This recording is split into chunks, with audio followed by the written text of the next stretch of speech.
తీర్థయాత్ర కార్యక్రమానికి సాదర స్వాగతం. శివాయ విష్ణురూపాయ శివరూపాయ విష్ణవే అని హిందూ పురాణాలు ప్రవచిస్తున్నాయి. శివుడే విష్ణువని, విష్ణువే శివుడని బోధిస్తున్నాయి. అటువంటి భావైక్యత ఆలయ రూపంగా తీర్థక్షేత్రాలుగా కూడా నెలకొని ఉంటే మరింత హృదయంగమంగా ఉంటుందో కదా. శివుడు శివపరివారం, విష్ణువు విష్ణు సాంప్రదాయాలు ఒకే లోగిలి కలిగిన ఆలయంగా నిర్మితమై భాగ్యనగరానికే వన్నె తెచ్చిన ఆలయం హైదరాబాద్ కర్మాన్ ఘాట్లోని హరిహర క్షేత్రం అయ్యప్ప స్వామి దేవాలయం. నేటి తీర్థయాత్రలో ఆ సుక్షేత్ర విశేషాలను వీక్షిద్దాం.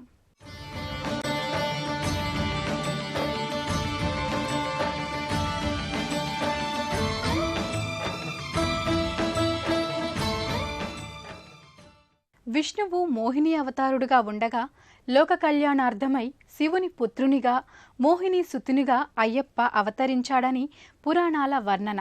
ఆ విలక్షణ అవతారుడు శివకేశవుల పుత్రుడుగా హరిహర సుతుడిగా కీర్తించే అయ్యప్ప స్వామియే. మణికంఠుడిగా మెడలో మణిహారంతో పందలరాజు రాజశేఖరునికి వరపుత్రుడుగా లభించాడు. ఆ శబరిగిరి వాసుడు శబరిమలైలోనే కాక అయ్యప్ప భక్తజనం ఊరూరున వాడవాడన ఆలయాలను నిర్మింపచేసుకుని అర్చించుకుంటున్నారు. విప్రపూజ్యం విశ్వవంద్యం విష్ణుశంభు ప్రియం సుతం క్షిప్రప్రసాద నిరతం శాస్తారం ప్రణమామ్యహం. విష్ణువు మోహిని అవతారుడుగా ఉండగా లోక కళ్యాణార్థమై శివుని పుత్రునిగా మోహిని సుతుడుగా అయ్యప్ప అవతరించాడని పురాణాల వర్ణన.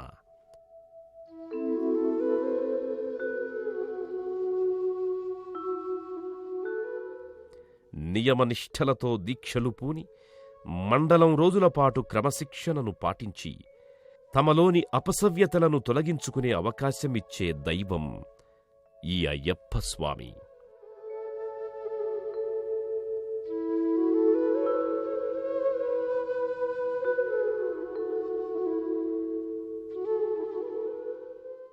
తన భక్తుల శరణుఘోషలందుకునేందుకు ఎక్కడైనా ఉంటాడు అనడానికి నిదర్శనంగా దేశంలో నలుదిశలా అయ్యప్ప మందిరాలు వెలిశాయి.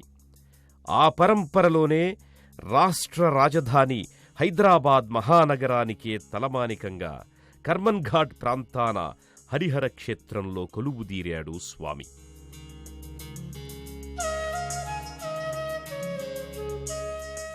శైవ వైష్ణవ దేవీదేవతల సందర్శనార్థులై వచ్చే భక్తులకు చక్కటి రాజగోపురం సాదరంగా ఆహ్వానం పలుకుతుంది.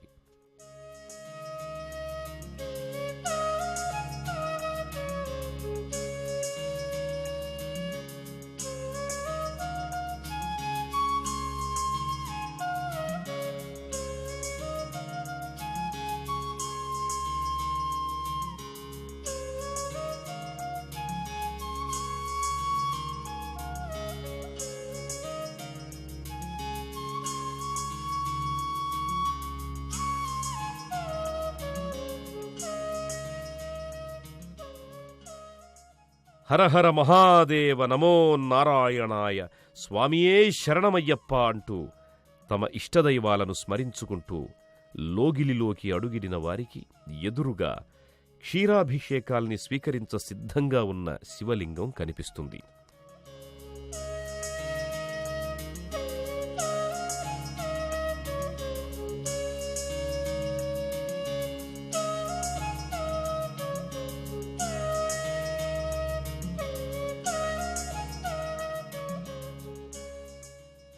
రాజగోపురానికి కుడివైపున రావి వేప జంట వృక్ష రాజాలకు వాటి కింద నాగప్రతిమలకు ప్రదక్షిణాది నమస్కారాలు చెల్లించుకుని ఆలయ పరిక్రమా విధులను చేస్తారు.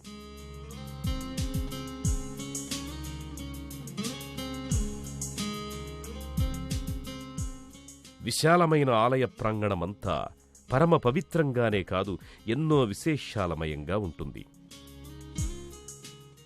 హరిహర క్షేత్రంగా నెలకొన్న ఈ విశిష్ట ధామంలో మూల విరాట్టుగా ఆసీనుడై ఉన్న అయ్యప్ప శోభ స్వయంగా చూసే కనులకే తెలుస్తుంది తప్ప వర్ణనం ఒకెత్తైతే స్ఫటికలింగ దర్శనం మరింత పావనకరమైందిగా విజ్ఞులు చెప్తారు.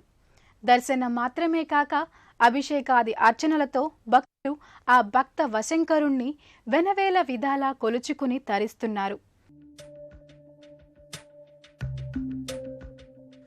పరమ వాస్తుయుక్తంగా నిర్మించిన ఈ ఆలయంలో తూర్పు అభిముఖ అయ్యప్ప గర్భాలయానికి ఆగ్నేయ భాగమందిరంగా ఈ శివమందిరం ఉంది.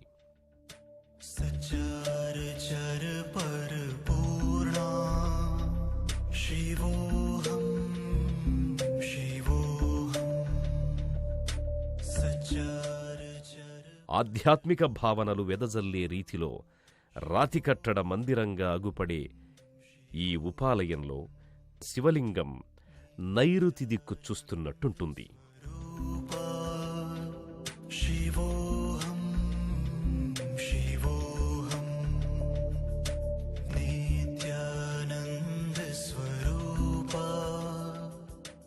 గుజరాత్ నుంచి తీసుకువచ్చిన స్ఫటికలింగం ఇక్కడ ప్రతిష్ఠితమవ్వడం, ఆ స్ఫటికలింగేశ్వరునికి అర్చక స్వాములతో గోత్రనామయుక్త అభిషేకాది అర్చనలు జరగడం ఈ ఆలయ సందర్శకుల అదృష్టమే.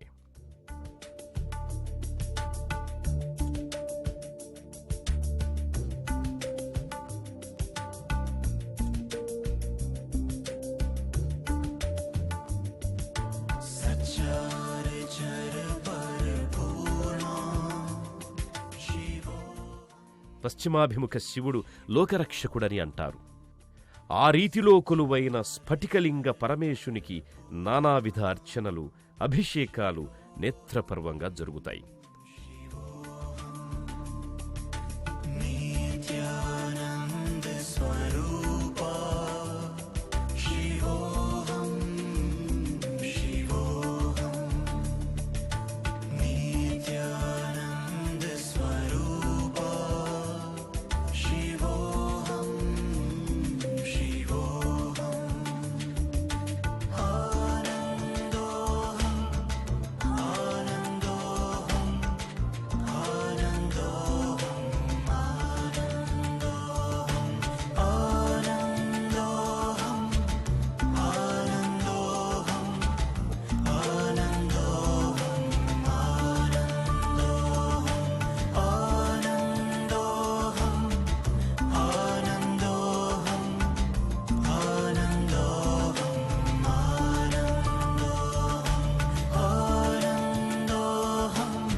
భక్తజన కోలాహలంతో అపర కైలాసగిరిలా వెలుగొందుతోంది ఈ ప్రాంతం.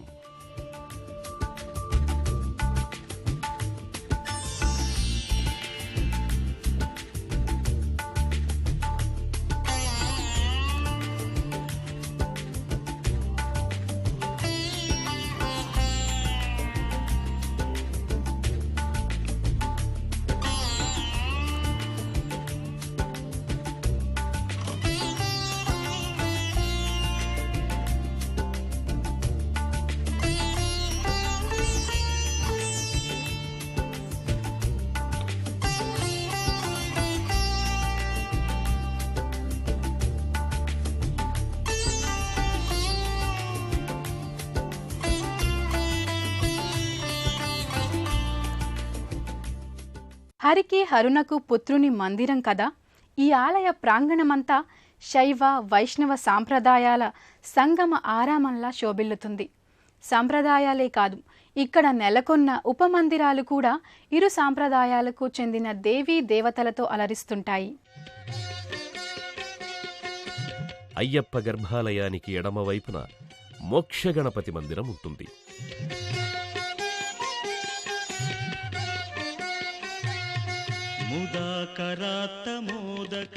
చతుర్భుజుడై మోదక పద్మ అంకుశాలను చేబూని మరోచేత అభయముద్రుడైన గణపతి విభూది అలదుకొని విలక్షణంగా అలంకృతుడై ఉంటాడు.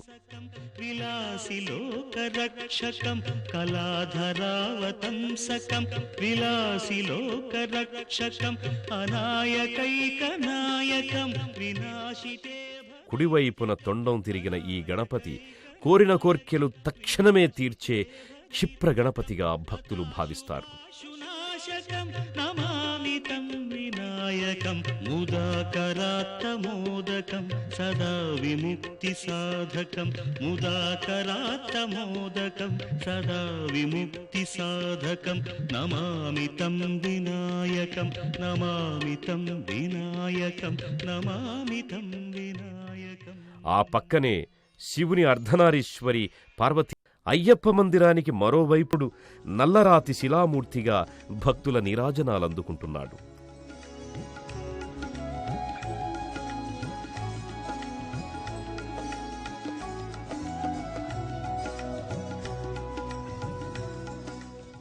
గర్భాలయానికి ఎదురుగా ఈశాన్యం వైపు ఉన్న ఓ మందిరంలో వైష్ణవావతారుడైన శ్రీ సత్యనారాయణ స్వామి వరాలను సంగే వరదాయకుడై ఉంటాడు. స్థానక భంగిమలో చతుర్భుజుడైన సత్యనారాయణుడు శంఖచక్రాలను పై 2 చేతుల్లో, కింద 2 చేతులు కటివరద హస్తాలతో భక్తాభీష్టవరదుడై ఉంటాడు.